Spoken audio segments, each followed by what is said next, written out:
आज मैं बात करने वाला हूँ, डिस्कस करने वाला हूँ परमाणु के बारे में। परमाणु क्या होते हैं?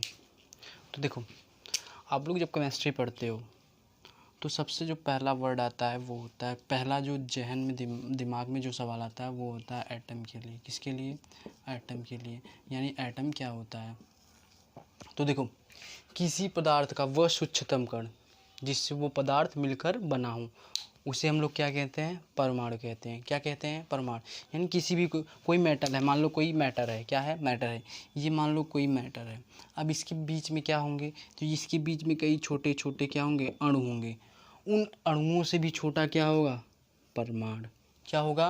परमाणु। यानी हम ऐसे कह सकते हैं कि किसी पदार्थ का वह सूक्ष्मतम कण जिससे वो परमाणु मिलकर बना जिससे वो पदार्थ मिलकर बना हो उसे हम लोग कहेंगे परमाणु। क्या कहेंगे? परमाणु। तो देखो, अब परमाणु हम लोग जान गए, लेकिन परमाणु को हमको जानकारी देने के लिए कौन साइंटिस्ट थे? तो वो थे डाल्टन। कौन थे? डाल्टन। डाल्टन ने बताया परमाणु क्या है? अविभाज्य है, यानी डिविजिबल नहीं है, यानी इसमें डिवाइड करने का कोई चांस नहीं है। क्या बताया इसने? अविभाज्य है। क्या बताया? अविभाज्य। विभाज्य। इन्होंने कहा परमाणु क्या है? अविभाज्य है। लेकिन कुछ समय बाद क्या हुआ? कई एक्सपेरिमेंट हुए इसके ऊपर, परमाणु के ऊपर, कि परमाणु की सही में अविभाज्य है या इन्होंने जो थ्योरी दी थी वो गलत थी। तो इनकी थ्योरी गलत नहीं थी, इन्होंने परमाणु बता दिया था। क्या था? परमाणु को बता दिया था। लेकिन देखो, अब हम पढ़ेंगे किसकी? क्या कहते हैं? रदरफोर्ड। फिर कौन आए? रदरफोर्ड।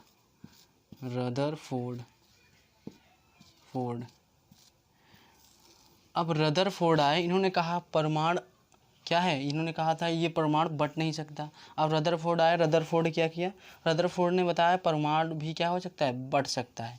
क्या हो सकता है? बट सकता है। यानी कई साइंटिस्टों ने ये मिलकर सिद्ध कर दिया कि परमाणु क्या है? डिविजिबल है, यानी परमाणु क्या है? बट सकता है। क्या है? बट सकता है।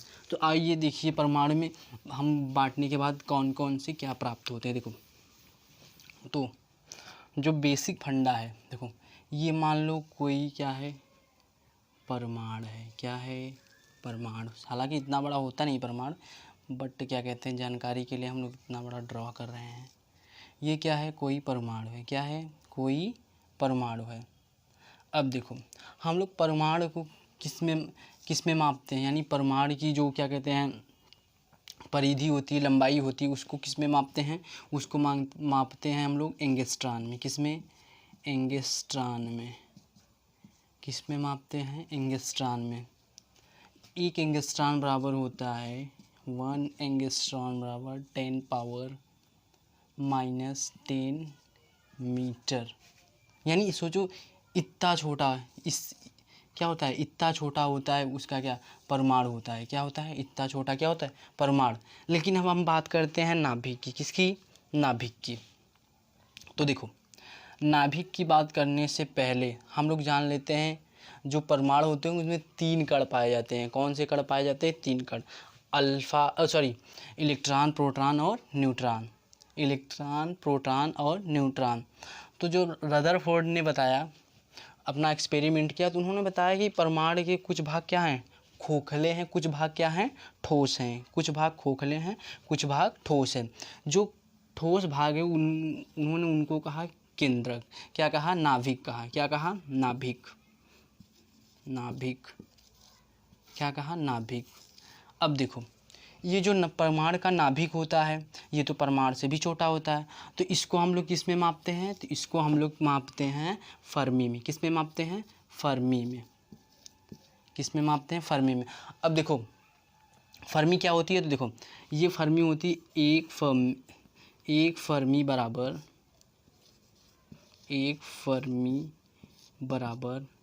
10 पावर -15 मीटर। -15 मीटर। ये क्या मापते हैं हम लोग? ये मापते हैं नाभिक को। क्या मापते हैं? नाभिक को। समझ गए? इलेक्ट्रॉन की लंबाई को किस में मापते हैं? तो हम मापते हैं क्या कहते हैं? एंगस्ट्रॉन में। और नाभिक की लंबाई को किस में मापते हैं? नाभिक की लंबाई को हम लोग नापते हैं फर्मी में। अब हम बात करते हैं इलेक्ट्रॉन, प्रोटॉन और न्यूट्रॉन की। तो देखो, जो इलेक्ट्रॉन होता है वो क्या करता है, वो परमाणु के नाभिक के चारों ओर क्या करता है, चक्कर लगाता है। क्या करता है, चक्कर लगाता है। ये क्या करता है, चक्कर लगाता है। ठीक है, ये क्या करता है, चक्कर लगाता है।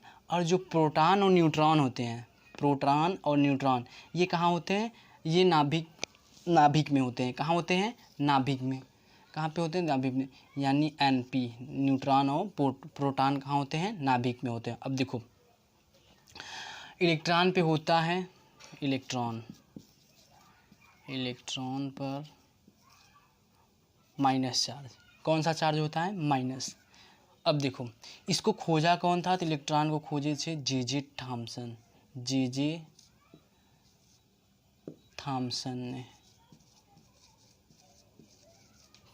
ने।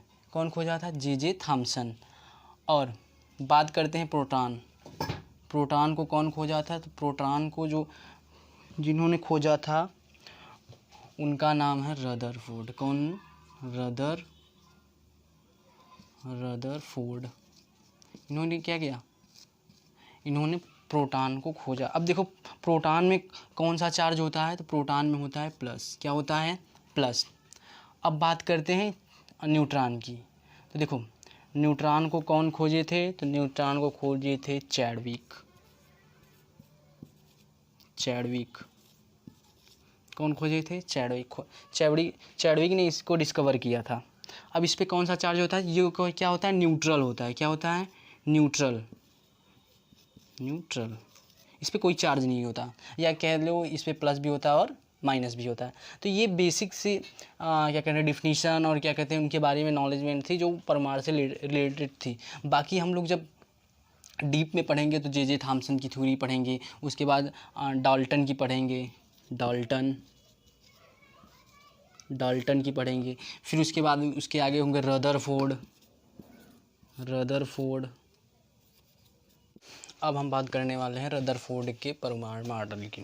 किसकी, रदरफोर्ड परमाणु मॉडल। यानी रदरफोर्ड ने अपने एक्सपेरिमेंट के अनुसार क्या कहा, तो देखो, रदरफोर्ड ने सबसे पहले क्या किया, परमाणु मॉडल प्रस्तुत किया। यानी जब एटॉमिक मॉडल प्रस्तुत किया, इन्होंने बताया कि क्या लिया इन्होंने लिया अल्फ़ा कण का एक सोर्स लिए, और उसके बाद क्या लिए, लेड प्लेट लिए। फिर एक क्या लिए, फोटोग्राफी प्लेट लिए, और एक क्या लिए, सोने की पतली पन्नी ली। तो इन्होंने क्या किया, अल्फ़ा कणों को इससे गुजारा। क्या किया, अल्फ़ा कणों को इससे गुजारा। तो जो कुछ अल्फ़ा कण थे वो क्या हो गए, सीधे चले गए। क्या हो गए, सीधे चले गए। और कुछ अल्फ़ा कण जो नाभिक से टकराए, यानी जो जिस ठोस चीज़ से टकराए उनको कहा गया नाभिक।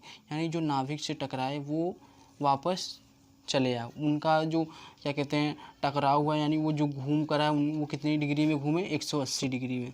कितने, 180 डिग्री में। कुछ क्या हो गए, कुछ आराम से निकले, जो थोड़ा बहुत टकराए वो थोड़ी सी अपनी दिशा से भटक कर बाकी सीधे निकल गए। तो इन्होंने पता लगाया कि परमाणु का कुछ भाग क्या है, ठोस है। क्या है, ठोस है। इन्होंने बताया कि देखो, परमाणु की जो एटम की जो रेडियस होती है वो 10⁻10 मीटर होती है।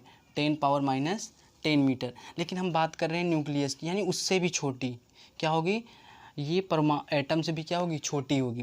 तो इसका जो रेडियस होगा वो होगा 10⁻−15 मीटर। 10⁻−15। यानी हम ऐसे कहें, अगर क्या कहते हैं परमाणु हमारा 5 किलोमीटर का एक क्रिकेट स्टेडियम है, तो न्यूक्लियस क्या है, न्यूक्लियस हमारी एक गेंद है। न्यूक्लियस क्या है, एक गेंद है। सोचो इतना छोटा वो क्या है, नाभिक है परमाणु से।